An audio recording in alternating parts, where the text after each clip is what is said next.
ਵਾਹਿਗੁਰੂ ਜੀ ਕਾ ਖਾਲਸਾ ਵਾਹਿਗੁਰੂ ਜੀ ਕੀ ਫਤਿਹ। ਪੰਜਾਬੀ ਵਿੱਚ ਕਹਾਵਤ ਹੈ ਕਿ ਕਾਲੇ ਕਦੀ ਨਾ ਹੋਣਗੇ ਬੱਗੇ, ਭਾਵੇਂ ਸੋਬਨ ਸਾਬਣ ਲੱਗੇ। ਭਾਵ ਕਿ ਜਿਸ ਇਨਸਾਨ ਦੀ ਚਮੜੀ ਕਾਫੀ ਡਾਰਕ ਕਲਰ ਦੀ ਹੋਵੇ, ਕਾਲੇ ਕਲਰ ਦੀ ਹੋਵੇ, ਉਹਨੂੰ ਜਿੰਨਾ ਮਰਜ਼ੀ ਸਾਬਣ ਨਾਲ ਸਾਫ਼ ਕਰਦਾ ਰਹੇ ਉਹ ਚਮੜੀ ਗੋਰੇ ਰੰਗ ਦੀ ਨਹੀਂ ਹੋ ਸਕਦੀ। ਹਾਲਾਂਕਿ ਮੇਰਾ ਮਕਸਦ ਕਿਸੇ ਡਾਰਕ ਸਕਿਨ ਵਾਲੇ ਸ਼ਖਸ ਨੂੰ ਨੀਵਾਂ ਦਿਖਾਣਾ ਨਹੀਂ ਕਿ ਇਸ ਕਹਾਵਤ ਦੇ ਸਿਰਫ ਅੱਖਰੀ ਅਰਥ ਨੇ। ਜੋ ਇਸ ਦਾ ਭਾਵ ਅਰਥ ਹੈ ਉਹ ਇਹ ਹੈ ਕਿ ਜਿਨ੍ਹਾਂ ਲੋਕਾਂ ਦੇ ਮਨ ਕਾਲੇ ਹੋ ਜਾਂਦੇ ਨੇ, ਜਿਨ੍ਹਾਂ ਦੀ ਵਿਚਾਰਧਾਰਾ ਕਾਲੀ ਹੋ ਜਾਂਦੀ ਹੈ, ਉਹਨਾਂ ਨੂੰ ਅਸੀਂ ਜਿੰਨਾ ਮਰਜ਼ੀ ਕੋਈ ਚੰਗਾ ਗਿਆਨ ਦਿੰਦੇ ਰਹੀਏ, ਜਿੰਨਾ ਮਰਜ਼ੀ ਅਸੀਂ ਤਰਕ ਦਿੰਦੇ ਰਹੀਏ, ਜੋ ਮਰਜ਼ੀ ਅਸੀਂ ਸਮਝਾਉਂਦੇ ਰਹੀਏ, ਉਹਨਾਂ 'ਤੇ ਕੋਈ ਅਸਰ ਨਹੀਂ ਹੁੰਦਾ ਅਤੇ ਉਹ ਆਪਣੇ ਮਾੜੇ ਕਰਮਾਂ ਤੋਂ, ਮਾੜੀਆਂ ਹਰਕਤਾਂ ਤੋਂ ਪਿੱਛੇ ਨਹੀਂ ਹਟਦੇ।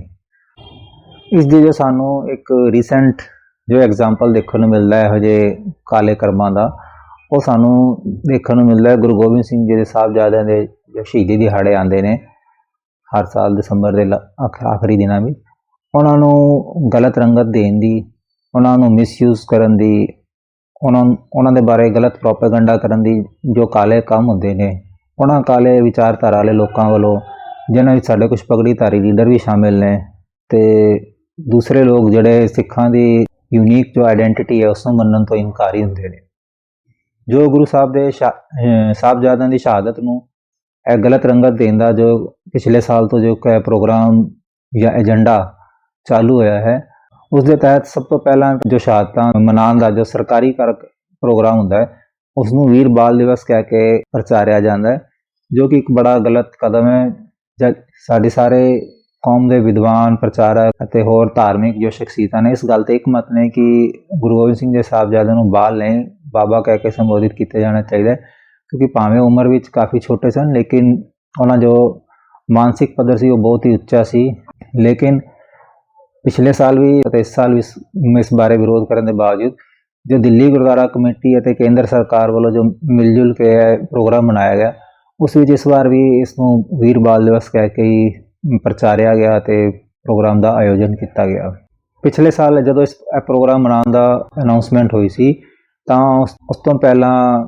ਅਕਾਲ ਤਖਤ ਦੇ ਜਥੇਦਾਰ ਦੇ ਸਕੱਤਰ ਨੇ ਦਿੱਲੀ ਗੁਰਦੁਆਰਾ ਕਮੇਟੀ ਨੂੰ ਲੈਟਰ ਲਿਖ ਕੇ ਇੱਕ ਤਰਲਾ ਜਿਹਾ ਕੀਤਾ ਸੀਗਾ ਕਿ ਤੁਸੀਂ ਇਸ ਦਾ ਪ੍ਰੋਗਰਾਮ ਦਾ ਨਾਮ ਬਦਲ ਲਵੋ ਤਾਂ ਕਿ ਜੋ ਸਿੱਖ ਰਵਾਇਤਾਂ ਨੂੰ ਸੱਟ ਨਾ ਲੱਗੇ। ਲੇਕਿਨ ਦਿੱਲੀ ਗੁਰਦੁਆਰਾ ਕਮੇਟੀ ਦੇ ਆਫੀਸ਼ੀਅਲ ਜਾਂ ਅਨਆਫੀਸ਼ੀਅਲ ਪ੍ਰਧਾਨ ਕਿਸੇ ਨੇ ਇਸ ਗੱਲ ਦੀ ਪਰਵਾਹ ਨਹੀਂ ਕੀਤੀ ਅਤੇ ਉਹ ਆਪਣੇ ਫਿਕਸ ਏਜੰਡੇ 'ਤੇ ਪਿਛਲੇ ਸਾਲ ਵੀ ਤੁਰੇ ਅਤੇ ਇਸ ਸਾਲ ਵੀ ਤੁਰੇ ਅਤੇ ਪ੍ਰੋਗਰਾਮ ਨੂੰ ਵੀਰ ਬਾਲ ਦਿਵਸ ਕਹਿ ਕੇ ਹੀ ਪ੍ਰਚਾਰਿਆ ਗਿਆ। ਹਾਲਾਂਕਿ ਅਕਾਲ ਤਖਤ ਦੇ ਜੋ ਪੁਜਾਰੀ ਨੇ ਜਾਂ ਉਹਨਾਂ ਦੇ ਸੈਕਟਰੀ ਨੇ, ਉਹਨਾਂ ਨੇ ਇਸ ਵਾਰੀ ਤੇ ਬਿਲਕੁਲ ਵੀ ਰਸਮੀ ਤੌਰ 'ਤੇ ਵੀ ਇਸ ਗੱਲ ਦਾ ਵਿਰੋਧ ਨਹੀਂ ਕੀਤਾ, ਨਜ਼ਰ ਨਹੀਂ ਆਇਆ, ਅਤੇ ਜਿਸ ਤੋਂ ਸਪਸ਼ਟ ਹੁੰਦਾ ਹੈ ਕਿ ਜੋ ਮੌਜੂਦਾ ਸੱਤਾ ਦੀ ਆਸ਼ੀਰਵਾਦ ਪ੍ਰਾਪਤੀ ਹੈ ਉਸ ਨੂੰ ਆਪਣੇ ਗੁਰਮਤਿ ਵਿਰੋਧੀ ਕੰਮ ਕਰਨ ਦੀ ਖੁੱਲ੍ਹੀ ਛੂਟ ਦੇ ਦਿੱਤੀ ਹੈ, ਜੋ ਕਿ ਆਪਣੇ ਆਪ ਵਿੱਚ ਬਹੁਤ ਹੀ ਦੁਖਦਾਈ ਗੱਲ ਹੈ। ਕਿਉਂਕਿ ਇਹੀ ਪੁਜਾਰੀ ਲੋਕ ਕਿਸੇ ਗੁਰਮਤਿ ਪੱਖੀ ਪ੍ਰਚਾਰਕ ਨੂੰ ਜੇ ਗੁਰਮਤਿ ਦਾ ਪ੍ਰਚਾਰ ਕਰਨ ਤੋਂ ਰੋਕਣਾ ਹੋਵੇ ਤਾਂ ਤੁਰੰਤ ਸ਼ੇਰ ਬਣ ਜਾਂਦੇ ਨੇ ਅਤੇ ਉਸ ਦੇ ਖਿਲਾਫ ਫਤਵੇ ਜਾਰੀ ਕਰਨ ਲੱਗ ਜਾਂਦੇ ਨੇ। ਲੇਕਿਨ ਜਿੱਥੇ ਗੁਰਮਤਿ ਵਿਰੋਧੀ ਕਾਰਜ ਹੋ ਰਹੇ ਨੇ, ਜਿਸਨੇ ਮੰਨਦੇ ਨੇ ਕਿ ਗੁਰਮਤਿ ਦੀਆਂ ਰਿਵਾਇਤਾਂ ਦੇ ਖਿਲਾਫ ਹੈ, ਸਿੱਖ ਧਰਮ ਦੀ ਰਿਵਾਇਤਾਂ ਦੇ ਖਿਲਾਫ ਹੈ ਐਸਾ ਪ੍ਰੋਗਰਾਮ ਜਾਂ ਇਸ ਰੰਗਤ ਦਾ ਪ੍ਰੋਗਰਾਮ, ਉਸ ਪ੍ਰੋਗਰਾਮ ਬਾਰੇ ਜਾਂ ਉਹਨਾਂ ਦੇ ਜੋ ਗਲਤ ਏਜੰਡੇ ਬਾਰੇ ਉਸ ਦੇ ਬਾਰੇ ਚੁੱਪੀ ਧਾਰ ਲੈਂਦੇ ਨੇ ਜਿਵੇਂ ਇਹਨਾਂ ਦੇ ਵਾਸ ਦੀ ਕੁਛ ਨਾ ਹੋਵੇ, ਜਿਸ ਤੋਂ ਇੱਕ ਬੜਾ ਗਲਤ ਸੰਦੇਸ਼ ਜਾਂਦਾ ਹੈ ਕਿ ਜੋ ਸਾਡੇ ਗੁਰਦੁਆਰੇ ਨੇ ਜਾਂ ਜੋ ਤਖਤ ਨੇ ਉਹ ਗਲਤ ਕਿਸਮ ਦੇ ਲੋਕਾਂ ਦੇ ਹੱਥ ਵਿੱਚ ਨੇ, ਜੋ ਗੁਰਮਤਿ ਦੇ ਪੱਖ ਵਿੱਚ ਪ੍ਰਚਾਰ ਕਰਨ ਵਾਲਿਆਂ ਨੂੰ ਤਾਂ ਰੋਕ ਸਕਦੇ ਨੇ, ਗੁਰਮਤਿ ਦੇ ਵਿਰੋਧ ਵਿੱਚ ਪ੍ਰਚਾਰ ਕਰਨ ਵਾਲਿਆਂ ਨੂੰ ਨਹੀਂ ਰੋਕ ਸਕਦੇ। ਅਤੇ ਜੇ ਅਸੀਂ ਉਸ ਪ੍ਰੋਗਰਾਮ ਦੀ ਗੱਲ ਕਰੀਏ ਤਾਂ ਜ਼ਿਆਦਾ ਡਿਟੇਲ 'ਚ ਨਾ ਜਾਂਦਾ, ਇਸ ਪ੍ਰੋਗਰਾਮ ਵਿੱਚ ਜੋ ਦੇਸ਼ ਦੇ ਪ੍ਰਧਾਨ ਮੰਤਰੀ ਸ਼੍ਰੀ ਨਰਿੰਦਰ ਮੋਦੀ ਨੇ ਜੋ ਭਾਸ਼ਣ ਦਿੱਤਾ, ਅਸੀਂ ਸਿਰਫ ਉਸ ਦੇ ਕੁਝ ਅੰਸ਼ ਦੇਖ ਲਈਏ ਤਾਂ ਸਾਨੂੰ ਸਪਸ਼ਟ ਹੋ ਜਾਏਗਾ ਕਿ ਪ੍ਰੋਗਰਾਮ ਦਾ ਏਜੰਡਾ ਕੀ ਸੀ, ਇਹਦਾ ਪਿੱਛੇ ਮਕਸਦ ਕੀ ਸੀ। ਵੈਸੇ ਤਾਂ ਇਹੋ ਜਿਹੇ ਧਾਰਮਿਕ ਪ੍ਰੋਗਰਾਮ ਵਿੱਚ ਪ੍ਰਧਾਨ ਮੰਤਰੀ ਦਾ ਭਾਸ਼ਣ ਰੱਖਣ ਦੀ ਕੋਈ ਜ਼ਰੂਰਤ ਹੀ ਨਹੀਂ ਸੀ, ਕਿਉਂਕਿ ਪ੍ਰਧਾਨ ਮੰਤਰੀ ਸਿੱਖ ਧਰਮ ਦੇ ਕੋਈ ਵਿਦਵਾਨ ਨਹੀਂ, ਪ੍ਰਚਾਰਕ ਨਹੀਂ, ਕੁਛ ਨਹੀਂ ਨੇ। ਉਹਨਾਂ ਦੀ ਜ਼ਿੰਮੇਵਾਰੀ ਕੇਂਦਰ ਸਰਕਾਰ ਚਲਾਉਣ ਦੀ ਹੈ, ਸਿੱਖ ਧਰਮ ਦਾ ਪ੍ਰਚਾਰ ਕਰਨ ਦੀ ਨਹੀਂ ਹੈਗੀ। ਅਤੇ ਉਹਨਾਂ ਤੋਂ ਜ਼ਬਰਦਸਤੀ ਸਾਹਿਬਜ਼ਾਦਿਆਂ ਬਾਰੇ ਕੋਈ ਵਿਖਿਆਨ ਦਵਾਇਆ ਜਾਣਾ ਆਪਣੇ ਆਪ ਵਿੱਚ ਹੀ ਪਹਿਲਾਂ ਇੱਕ ਗਲਤ ਕਦਮ ਹੈ। ਲੇਕਿਨ ਜੇ ਚਲੋ ਜਿਸ ਤਰੀਕੇ ਕਰਾਉਣਾ ਵੀ ਹੋਏ ਤਾਂ ਪ੍ਰਧਾਨ ਮੰਤਰੀ ਦੇ ਸਾਹਮਣੇ ਸਹੀ ਜਾਣਕਾਰੀ ਦਿੱਤੀ ਜਾਣੀ ਚਾਹੀਦੀ ਹੈ ਤਾਂ ਕਿ ਜੋ ਉਹ ਬੋਲਣ ਉਹ ਸਹੀ ਤੱਥ ਬੋਲਣ। ਲੇਕਿਨ ਜਿਵੇਂ ਅਸੀਂ ਹੁਣ ਦੇਖਦੇ ਹਾਂ ਕਿ ਉਹਨਾਂ ਦੇ ਭਾਸ਼ਣ ਵਿੱਚ ਕਈ ਐਸੀਆਂ ਗੱਲਾਂ ਸੀ ਜੋ ਜ਼ਾਹਿਰ ਕਰਦੀਆਂ ਨੇ ਕਿ ਇਹ ਉਸ ਪ੍ਰੋਗਰਾਮ ਦਾ ਅਸਲ ਮਕਸਦ ਕੀ ਸੀ, ਕਿਵੇਂ ਸਾਹਿਬਜ਼ਾਦਿਆਂ ਦੀ ਸ਼ਹਾਦਤ ਨੂੰ ਡਾਇਲੂਟ ਕਰਨਾ ਸੀ, ਉਹਨੂੰ ਗਲਤ ਰੰਗਤ ਦੇਣਾ ਸੀ। ਮਿਸਾਲ ਦੇ ਤੌਰ ਤੇ ਪ੍ਰਧਾਨ ਮੰਤਰੀ ਤੋਂ ਉਹਨਾਂ ਦੇ ਭਾਸ਼ਣ ਵਿੱਚ ਅਖਵਾਇਆ ਗਿਆ ਕਿ वीर बाल दिवस भारतीयता की रक्षा के लिए कुछ भी कर गुजरने के संकल्प का प्रतीक है। वीर बाल दिवस भारतीयता की रक्षा के लिए कुछ भी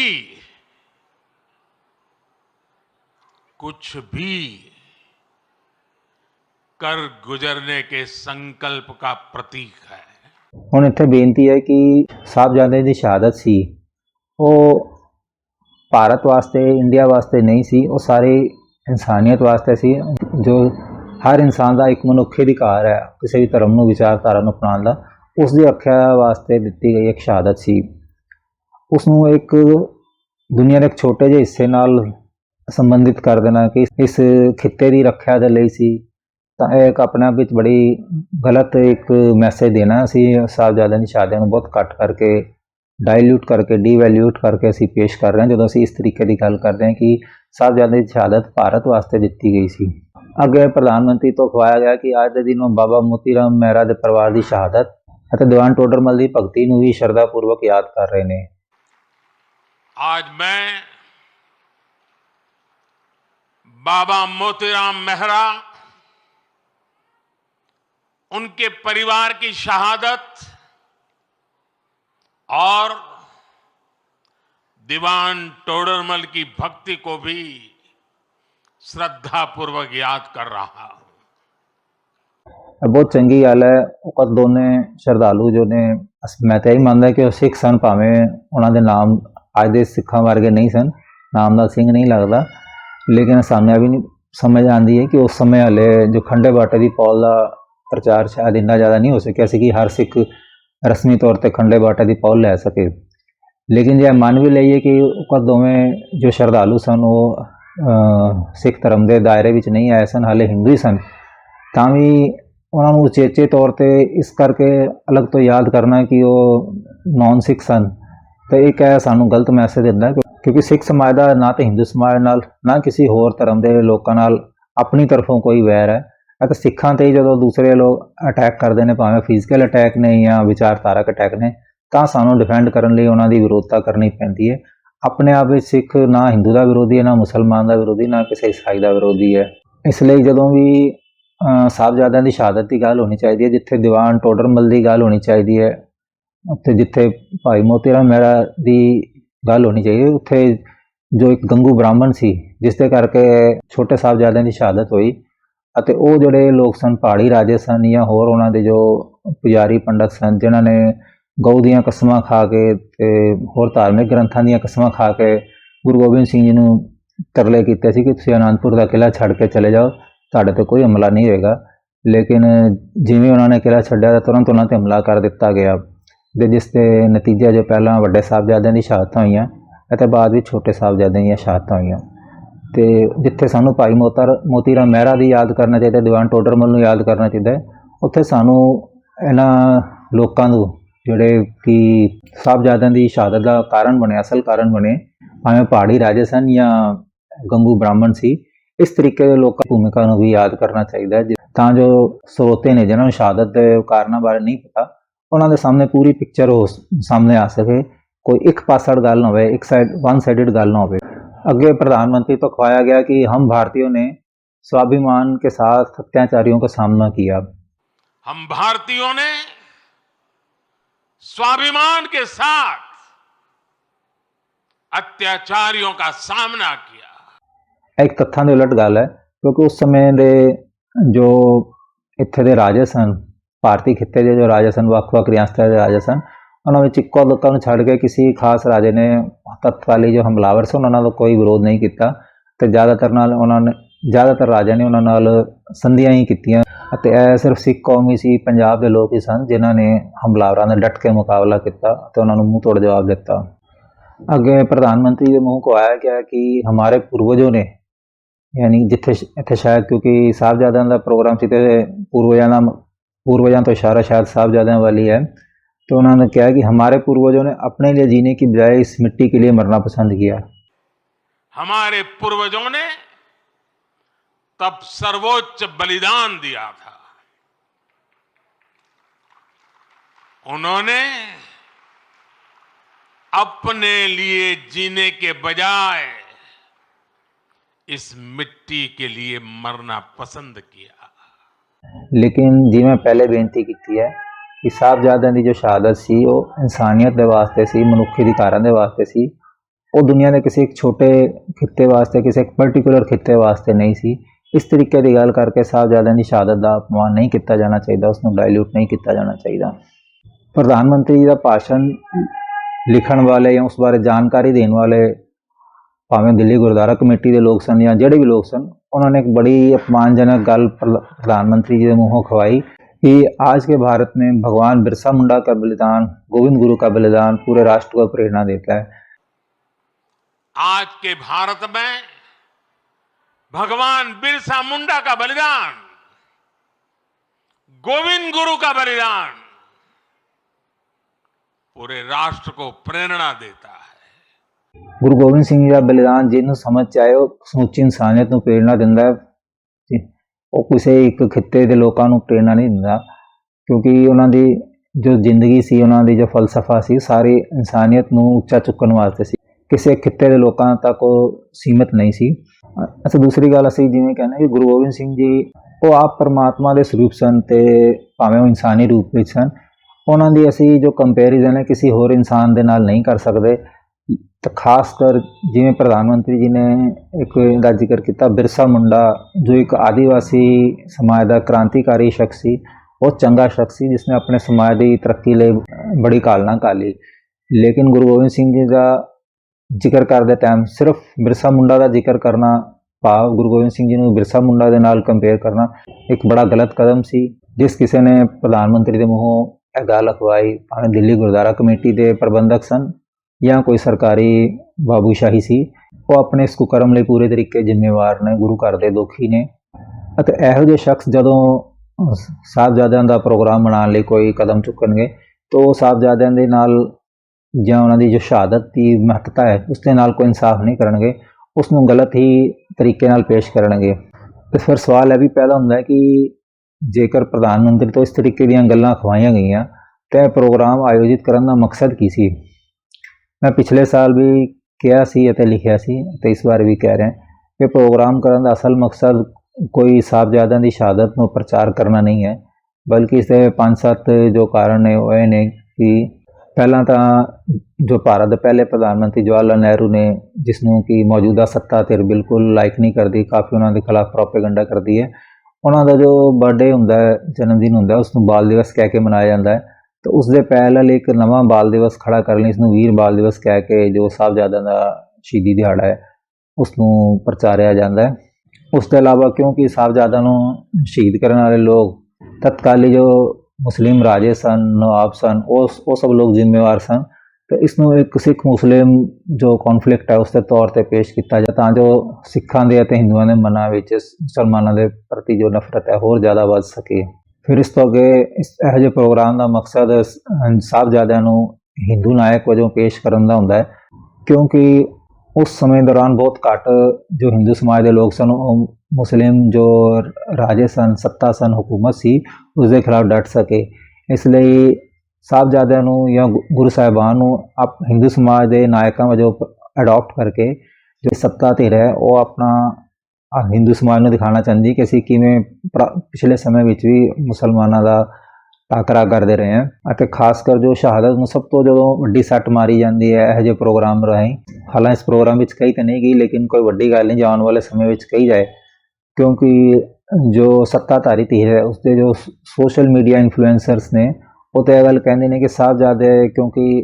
कथित जी खतरी समाज है उसके नाल संबंधित सन, इसलिए उन्होंने खतरी समाज वास्ते या सनातन धर्म वास्ते उसकी रक्षा वास्ते अपनी शहादत दी थी, जो एक बड़ा एक भद्दा उन्होंने ते इल्ज़ाम है। साहबजादियां की शहादत इंसानियत वास्ते सी, हिंदू समाज के सिद्धांतों वास्ते या जात पात की रक्षा वास्ते नहीं सी। यह जो प्रोग्राम जो किसी तरीके आयोजित हो ही जान तो उस टाइम गुरुद्वारा कमेटियां का फर्ज बनता है कि उस प्रोग्राम ਤੋਂ ਵੱਧ ਜੋ ਸਿੱਖੀ ਅਸੂਲਾਂ ਦਾ ਪ੍ਰਚਾਰ ਕਰਨ ਦੇ ਲਈ ਯਤਨਸ਼ੀਲ ਹੋਣ, ਉਸ ਪ੍ਰੋਗਰਾਮ ਨੂੰ ਇੱਕ ਪਲੇਟਫਾਰਮ ਦੀ ਤਰ੍ਹਾਂ ਯੂਜ਼ ਕਰਕੇ।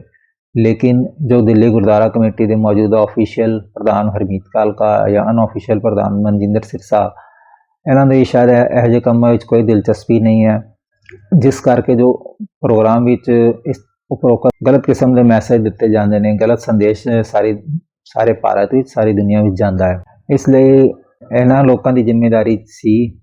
ਹਰਮੀਤ ਕਾਲਕਾ ਅਤੇ ਮਨਜਿੰਦਰ ਸਿਰਸਾ ਦੀ, ਇਸ ਪ੍ਰੋਗਰਾਮ ਦੌਰਾਨ ਪ੍ਰੋਪਰ ਜੋ ਮੈਸੇਜ ਹੈ, ਸਿੱਖੀ ਦਾ ਮੈਸੇਜ ਹੈ, ਸਿੱਖ ਰਿਵਾਇਤਾਂ ਦਾ ਜੋ ਮੈਸੇਜ ਹੈ, ਉਹੀ ਅੱਗੇ ਜਾਣ ਦੇ ਲਈ ਕੁਝ ਯੋਜਨਾ ਬਣਾਉਂਦੇ। ਲੇਕਿਨ ਕਿ ਅਜਿਹੇ ਲੋਕਾਂ ਵਾਸਤੇ ਧਾਰਮਿਕ ਜੋ ਪ੍ਰੋਗਰਾਮ ਨੇ ਉਹ ਸਿੱਖੀ ਦਾ ਪ੍ਰਚਾਰ ਕਰਨ ਵਾਸਤੇ ਨਹੀਂ, ਬਲਕਿ ਆਪਣਾ ਪਰਸਨਲ ਕੋਈ ਪੋਲੀਟੀਕਲ ਮਾਈਲੇਜ ਲੈਣ ਵਾਸਤੇ ਇੱਕ ਪਲੇਟਫਾਰਮ ਦੀ ਤਰ੍ਹਾਂ ਯੂਜ਼ ਕਰਨਾ ਇਹਨਾਂ ਦਾ ਮਕਸਦ ਹੁੰਦਾ ਹੈ। ਇਹਨਾਂ ਤੋਂ ਵੀ ਵੱਧ ਗੁਨਾਹਗਾਰ ਉਹ ਲੋਕ ਨੇ ਜੋ ਆਪਣੇ ਆਪ ਨੂੰ ਐਲਾਨ ਕਰਦੇ ਨੇ ਕਿ ਅਸੀਂ ਬੀਜੇਪੀ ਤੋਂ ਅਲੱਗ ਹਾਂ, ਅਸੀਂ ਸਿਰਸਾ ਕਾਲਕਾ ਦੀ ਜੋੜੀ ਤੋਂ ਅਲੱਗ ਹਾਂ, ਲੇਕਿਨ ਅੰਦਰ ਖਾਤੇ ਉਹ ਲੋਕ ਸੱਤਾਧਾਰੀ ਧਿਰ ਨਾਲ ਹੀ ਮਿਲੇ ਹੋਏ ਨੇ। ਅਤੇ ਜਿਵੇਂ ਖਾਸ ਕਰ ਅਸੀਂ ਬਾਦਲ ਦਲ ਦੀ ਗੱਲ ਕਰੀਏ, ਭਾਵੇਂ ਦੀ ਪੰਜਾਬ ਦੀ ਲੀਡਰਸ਼ਿਪ ਹੈ ਜਾਂ ਨਹੀਂ ਦਿੱਲੀ ਦੀ ਲੀਡਰਸ਼ਿਪ ਹੈ, ਜਿਵੇਂ ਸਰਨਾ ਭਰਾ ਨੇ, ਜਾਂ ਸ਼੍ਰੋਮਣੀ ਕਮੇਟੀ ਹੈ ਜੋ ਕਿ ਬਾਦਲ ਦਲ ਦੇ ਮੈਂਬਰਾਂ ਦੇ ਅਧੀਨ ਹੀ ਚੱਲਦੀ ਹੈ। ਅਤੇ ਇਹੋ ਜਿਹੀ ਸਾਰੀਆਂ ਧਿਰਾਂ ਵੱਲੋਂ ਕੋਈ ਜੋ ਗਲਤ ਮੈਸੇਜ ਜਾਂਦਾ ਹੈ ਇਹੋ ਜਿਹੇ ਪ੍ਰੋਗਰਾਮ ਦੌਰਾਨ, ਇਸ ਨੂੰ ਠੀਕ ਤਰੀਕੇ ਨਾਲ ਕਰਵਾਏ ਜਾਣ ਲਈ ਕੋਈ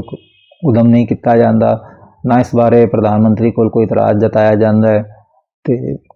ਪਿਛਲੀ ਵਾਰੀ ਥੋੜ੍ਹਾ ਜਿਹਾ ਰਸਮੀ ਜਿਹਾ ਇਤਰਾਜ਼ ਅਕਾਲ ਤਖਤ ਦੇ ਜਥੇਦਾਰ ਸਕੱਤਰ ਵੱਲੋਂ ਕਰਵਾਇਆ ਗਿਆ ਸੀ, ਇਸ ਬਾਰੇ ਉਹ ਰਸਮੀ ਜਿਹਾ ਇਤਰਾਜ਼ ਜਾਂ ਤਰਲਾ ਜਿਹਨੂੰ ਅਸੀਂ ਕਹੀਏ ਉਹ ਵੀ ਨਹੀਂ ਕੀਤਾ ਗਿਆ। ਸਾਹਿਬਜ਼ਾਦਿਆਂ ਦੇ ਸ਼ਹੀਦੀ ਦਿਹਾੜੇ ਨੂੰ ਗਲਤ ਤਰੀਕੇ ਮਨਾਉਣ ਦਾ ਜੋ ਵਰਤਾਰਾ ਹੈ, ਇਸ ਦਾ ਇੱਕ ਕਿਸਮ ਦਾ ਇਸ ਸਾਲ ਨੋਰਮਲਾਈਜੇਸ਼ਨ ਕਰ ਦਿੱਤਾ ਗਿਆ ਹੈ, ਅਤੇ ਆਉਣ ਵਾਲੇ ਸਾਲਾਂ ਵਿੱਚ ਇਸ ਨੂੰ ਹੋਰ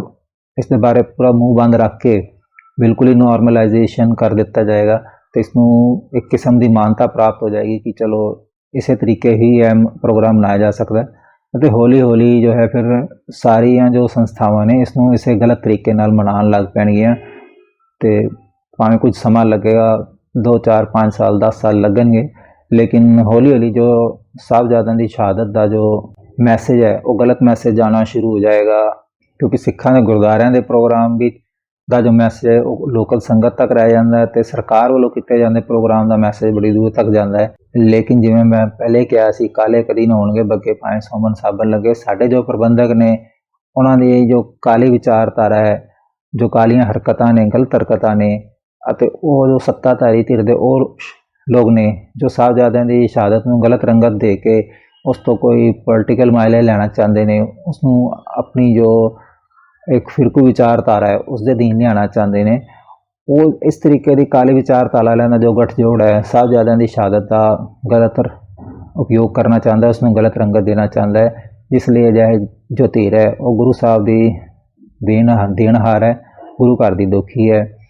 ਅਤੇ ਸਾਨੂੰ ਸਾਰੇ ਲੋਕਾਂ ਨੂੰ ਅਜਿਹੇ ਲੋਕਾਂ ਤੋਂ ਸਾਵਧਾਨ ਹੋਣਾ ਚਾਹੀਦਾ ਹੈ, ਉਹਨਾਂ ਨੂੰ ਜਵਾਬਦੇਹ ਬਣਾਉਣਾ ਚਾਹੀਦਾ ਹੈ। ਇਹ ਆਪਣੇ ਕੁਕਰਮਾਂ ਤੋਂ ਬਾਜ਼ ਕਿਉਂ ਨਹੀਂ ਆਉਂਦੇ? ਸਾਰੀ ਕੌਮ ਇੱਕ ਤਰਫ ਅਤੇ ਥੋੜ੍ਹੇ ਜਿਹੇ ਲੋਕ ਇੱਕ ਤਰਫ ਜਿਹੜੇ ਦਿਖਾਉਂਦੇ ਨੇ ਕਿ ਸਾਨੂੰ ਕੋਈ ਪਰਵਾਹ ਨਹੀਂ, ਸਾਡੇ 'ਤੇ ਜਿੰਨੀ ਮਰਜ਼ੀ ਟੀਕਾ ਟਿੱਪਣੀ ਕਰਦੇ ਰਹੋ, ਸਾਨੂੰ ਜੋ ਮਰਜ਼ੀ